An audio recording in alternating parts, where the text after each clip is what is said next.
Hi, I'm François. You may remember me from such Winterviews as one of the last ones.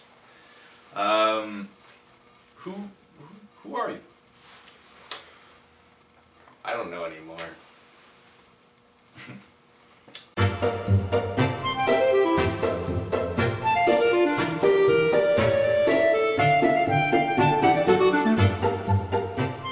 I'm Andrew Capra.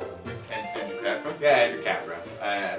Andrew Capra, multidisciplinary artist from Toronto. Tirana. Toronto. And Andrew Capra. What do you do? What do you do?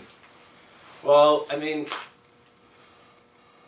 I don't know. I guess I'm a writer, photographer. I mean, I use photography a lot, but I'm mostly a filmmaker and a writer.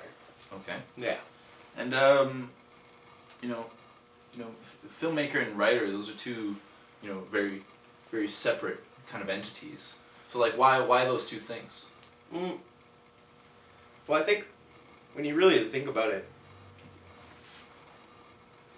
filmmaking is sort of amalgamation of writing and photography with many multiple frames, and of course audio. And I suck at music. I mean, I love music. I can play some instruments, but I'm not really the greatest audio technician. But I can take pictures, and I can write. And so I like to think of filmmaking as putting those things together to make something that really has some sort of, meaning behind it. I mean, trying to express myself through those mediums. That we are not unique or rational, but just as chaotic as the natural. That natural world we're constantly trying to mimic. And still somehow we've forgotten it. We've guilted ourselves into thinking that we are not what nature intended. So would you say, in a sense, that you're kind of recontextualizing your own thoughts and kind of imposing this new context of the screen or the page onto the audience for them to interpret? So is that ultimately Absolutely. I try to leave my writing, give it as much of my own personal experience, but as well, remove myself in a way so that others can relate to it, because if you're writing just, I bought a sandwich today and it was cheap, a lot of people can identify with that, but it's not necessarily a revelation. And so it's much better if you can experience something and take the parts that matter and construct a narrative about it that tells a bigger story than just what you experienced that day, or just about the experience of loneliness or being a subjected member of society. Those stories are definitely interesting to some individuals, but on a greater scope, those stories can tell something about the human experience. Yeah. And not everybody can just grab those things out of thin air. So I guess it's just about the duty of putting those things together and making sense of it for people.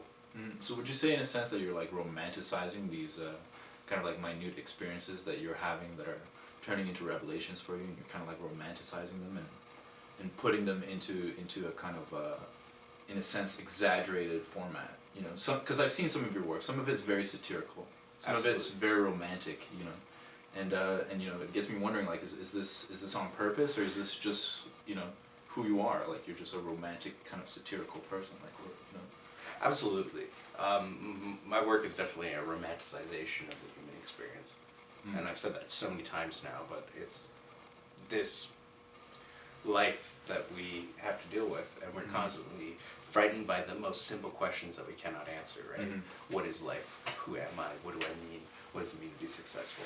And even that is a construct that's already so far flung into the depths of civilization that what does it mean to be successful is not something that cavemen were preoccupied with. Definitely not. I think by making art, I'm trying to project to other people I have meaning.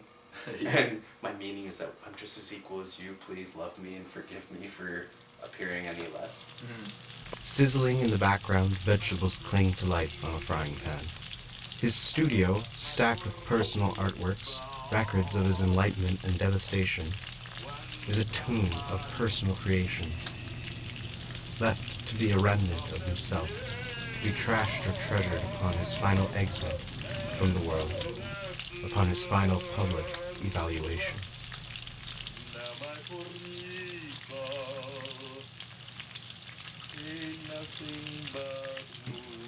All that aside, speaking of romance, where are you from? Like, where are you living right now? I'm from Toronto. I grew up in Mississauga. Mhm. I was born in Etobicoke, Mhm. but for for some time now I've been living in Prague, in the Czech Republic, Mm. and it's interesting because Prague is a city that's known, a city that is the capital of a country that has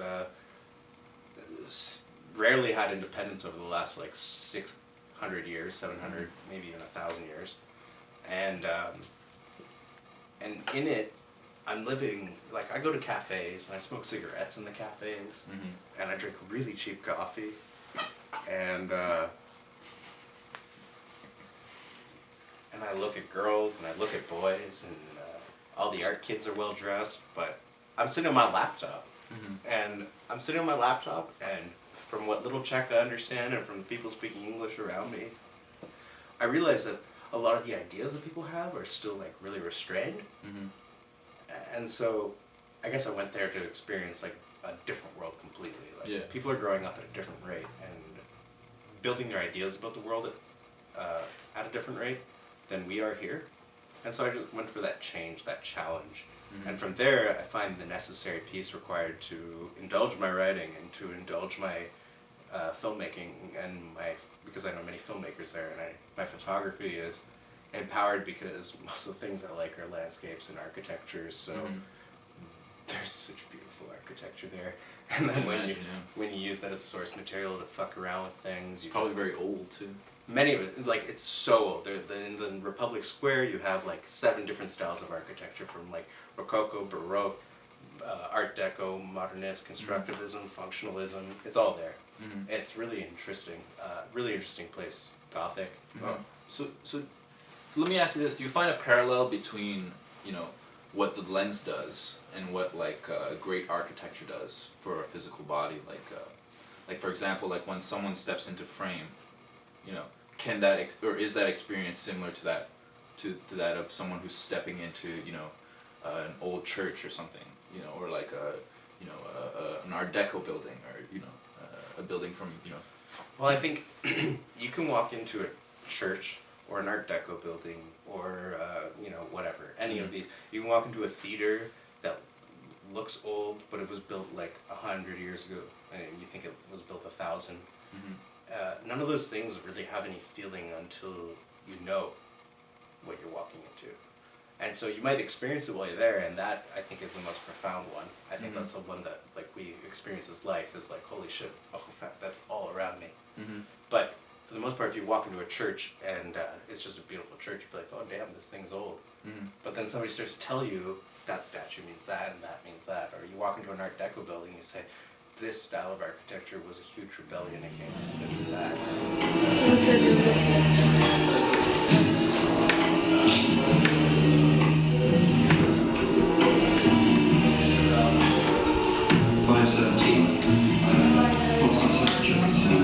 Okay? Let's go. Just to show.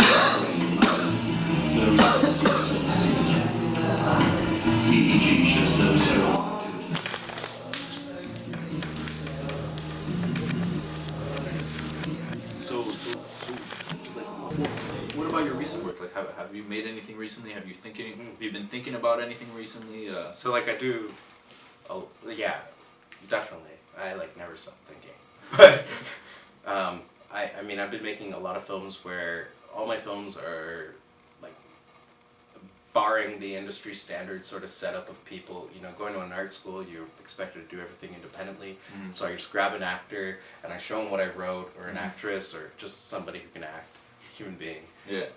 Show them what I wrote, and if they read it and they get the idea, we talk about it, and we develop the idea further, and then we just bring the cameras to the forefront. And I've done a lot of things where we didn't even know what we were doing. We just had a camera in hand. There was 3 of us, and we all took turns. And in those cases, some of the nicest stuff came out, and it was all spontaneous. Mm-hmm. But actually, it's kind of getting back to that sort of like, you know, Truffaut and Jean de Godard, like the Nouvelle Vague kind of filmmakers that are really, really interesting, that took non-actors, and I think it's much more realistic, or it's less artificial. Mm-hmm. It's less artificial than to just like compose everything so perfectly that it's like a highly produced rap album versus like a really raw, dirty tape of a punk band. I feel like there's more truth. You know, there's more truth like that. In a sense. You know, because I feel like what makes a good film is like a certain type of curation, but like a lack of filtration of like what's reality. You know? And I feel like that's what like you're bringing through to me right now. Is like this idea that like, you know, you just want to like have this kind of reality, but it's like a curated reality. You know. Yeah, I think the thing that scares me the most about the real world is that there's a lot of editing. You know, it's like you're cutting things out. You're saying, okay, that's not appropriate. Let's do that. Like politicians aren't honest. You know, your favorite artists aren't honest. They're not being themselves. And when you do become honest, like on like street, like if you're on Facebook and you're just like blurting your heart out, you start to realize what a fool you're making of yourself. So you start to edit yourself. And then like when I'm making a piece of art, I'm like, it hurts to like cut something out of a piece of film, because you're like, this part is so funny, but all the bullshit that leads up to that part is just bullshit. Yeah. So what do I do with that? Like, do I edit it, or do I find some way to like interestingly incorporate it into a film? When does it become undigestible? And then it's just a battle, right? And it's like a constant war, and you're just fighting yourself, and you're fighting your way of creating, and then you're fighting the world around you, and if it's like, do I want to impress people, or do I not want to impress people? Like, maybe I'm completely alone, and I've just told too much about myself. Is there hash in this?